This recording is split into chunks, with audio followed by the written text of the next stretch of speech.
राधे राधे दोस्तों। आज मैं आपको बैसाख मास के पीपल सींचने की कहानी सुनाने जा रही हूँ। अगर आपको ये कहानी पसंद आए तो कमेंट बॉक्स में पीपल देवता की जय अवश्य लिखिए। साथ ही अगर आप मेरे चैनल पर नए हैं तो मेरे चैनल को सब्सक्राइब कीजिए और बेल आइकॉन पर क्लिक जरूर कीजिए, जिससे हमारे वीडियो के नोटिफिकेशन आपको मिलते रहें। अब सुनिए ये कहानी। बहुत समय पहले की बात है। एक गाँव में एक परिवार रहता था। उस परिवार में एक ननद भाभी थी। भाभी अपनी ननद से बहुत प्यार करती थी। वह उसे हमेशा अपने साथ रखती थी। जहाँ भी जाती तो वह अपनी ननद को साथ ही लेकर जाती थी। इसकी वजह यह थी कि उसकी सास ने मरते वक्त अपनी बहू से कहा था, बहू, मेरी बेटी का ख्याल रखना, इसे अपने बच्चों की तरह ही प्यार करना। बहू ने सास को वचन दिया था और बहू सास को दिया हुआ वचन बखूबी निभा भी रही थी। बहू अपनी ननद का खूब ख्याल रखती थी। अभी बहू के कोई संतान नहीं थी। ननद भाभी बहुत ही प्यार से रहते थे। एक बार की बात है, जब बैसाख का महीना आया तो भाभी रोज सुबह स्नान करती, पूजा पाठ करती और पीपल की पूजा व जल चढ़ाने भी जाती थी। ननद भी अपनी भाभी के साथ पीपल देव की पूजा करने जाती। पूजा करने के बाद भाभी हाथ जोड़कर पीपल देव से प्रार्थना करती, हे पीपल देव, मुझे एक पुत्र दे दो। इधर ननद भी कहती, हे पीपल देव, जो भाभी ने मांगा है वही मुझे भी देना। इसी तरह ननद भाभी रोज पूजा करती, पीपल सींचने जाती। धीरे धीरे पूरा बैसाख का महीना बीत गया। पीपल देव उनकी पूजा से बहुत प्रसन्न थे। उन्होंने भाभी को तो पुत्र होने का वरदान दे दिया, लेकिन ननद के बारे में सोचने लगे कि मैं इसे पुत्र का वरदान कैसे दूं, ये तो अभी कुंवारी है। लेकिन फिर उन्होंने ननद भाभी को वरदान दे दिया। कुछ दिनों बाद भाभी गर्भवती हुई और ननद के एक फलक पड़ गया। 9 महीने बाद भाभी के एक पुत्र हुआ और ननद को भी उस फलक से एक पुत्र उत्पन्न हुआ। जब भाभी ने अपनी ननद के पास पुत्र देखा तो उन्हें बहुत आश्चर्य हुआ। तब भाभी ने ननद से उसके बारे में पूछा तो ननद ने सारी बात अपनी भाभी को बता दी। अब भाभी बहुत परेशान हो गई।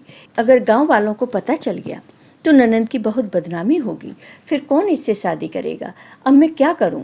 फिर कुछ सोचने के बाद भाभी ने ननद से कहा, तुम इसके बारे में किसी से कुछ मत कहना। फिर भाभी ने सबको बताया कि उसके जुड़वा पुत्र हुए हैं। भाभी ने यह बात अपने पति को भी नहीं बताई। एक बार भाभी कुएं से पानी भरने गई तो अपनी ननद से कह गई कि बच्चों का ख्याल रखना। ननद दोनों बच्चों को सुला रही थी। तभी उनमें से ननद वाला बच्चा रोने लगा। उसने उसे उठाया और कहने लगी, बिना बाप का कांदा बता कहाँ से आया। वह ऐसे ही बोले जा रही थी। तभी उसका भाई वहाँ आ गया और उसने अपनी बहन की ये बातें सुन ली। उसने अपनी बहन से तो कुछ भी नहीं पूछा, लेकिन जब उसकी पत्नी पानी भर कर आई तो उससे पूछा, ये मेरी बहन ऐसे क्यों बोल रही थी। पहले तो भाभी ने झूठ बोल दिया, लेकिन जब उसके पति ने डांट कर पूछा तो उसने सारी बात अपने पति को बता दी। वह बहुत परेशान हो गया। फिर उस बच्चे को लेकर पीपल देवता के पास गया और बोला, हे पीपल देव, आपने ये क्या किया। मेरी बहन तो नादान थी, लेकिन आप तो सब जानते हैं, फिर आपने ऐसा क्यों किया। अब आप ही इस बच्चे को संभालिए। यह कहकर भाई रोने लगा। भाई की करुण पुकार सुनकर पीपल के 2 टुकड़े हो गए और वह बच्चा उसी में समा गया। पीपल फिर से जुड़ गया, लेकिन वहाँ बने चबूतरे में दरार पड़ गई। गांव वालों ने जब वह दरार देखी तो तरह तरह की बातें होने लगी। धीरे धीरे बातें भी बंद हो गई।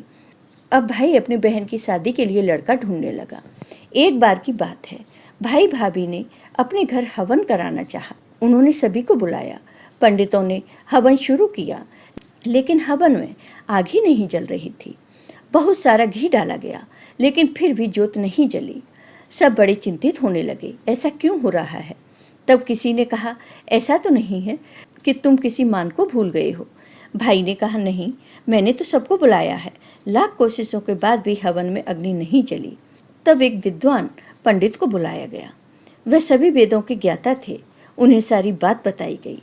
तब उन्होंने आंख बंद करके देखा तो उन्होंने बताया कि तुम्हारा भांजा रह गया है, उसे बुलाओ, तभी हवन होगा।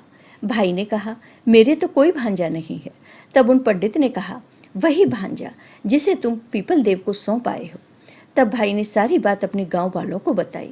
गांव वालों ने कहा, इसमें तुम्हारी बहन की क्या गलती, ये तो पीपल देव की कृपा है। ये तो बहुत खुशी की बात है। फिर सब गांव वाले ढोल नगाड़ों के साथ उस पीपल के पास गए और पीपल से प्रार्थना की। गांव वालों की प्रार्थना सुनकर पीपल के 2 टुकड़े हो गए और वह बच्चा फिर से बाहर आ गया। बच्चा के बाहर आते ही उस लड़की के सीने से दूध की धार निकली और उस बच्चे के मुंह में गिरी। यह देखकर गांव वालों को यकीन हो गया कि यह बच्चा इसी का है। फिर सारे लोग पीपल देव को धन्यवाद देकर लौट आए। उसके बाद हवन शुरू हुआ तो इस बार अग्नि की लौ जल गई और लौ इतनी ऊंची थी कि सब लोग आश्चर्य करने लगे। खुशी खुशी उनका हवन पूरा हुआ। फिर भाई ने सब जगह ढिंढोरा पिटवा दिया कि बैसाख मास में पीपल सींचने से, पूजा करने से निर्धन को धन मिले, निसंतानों को संतान, कुंवारों को अच्छा बर और बुजुर्गों को बैकुंठ का वास मिले। उस दिन के बाद से सब लोग बैसाख मास में स्नान करने लगे और पीपल को सींचने लगे और सब लोग सुखपूर्वक रहने लगे। जय हो पीपल देवता के। आपको ये वीडियो पसंद आया हो तो कमेंट बॉक्स में कमेंट करके ज़रूर बताइए। साथ ही मेरे वीडियो को ज़्यादा से ज़्यादा शेयर करिए। धन्यवाद दोस्तों।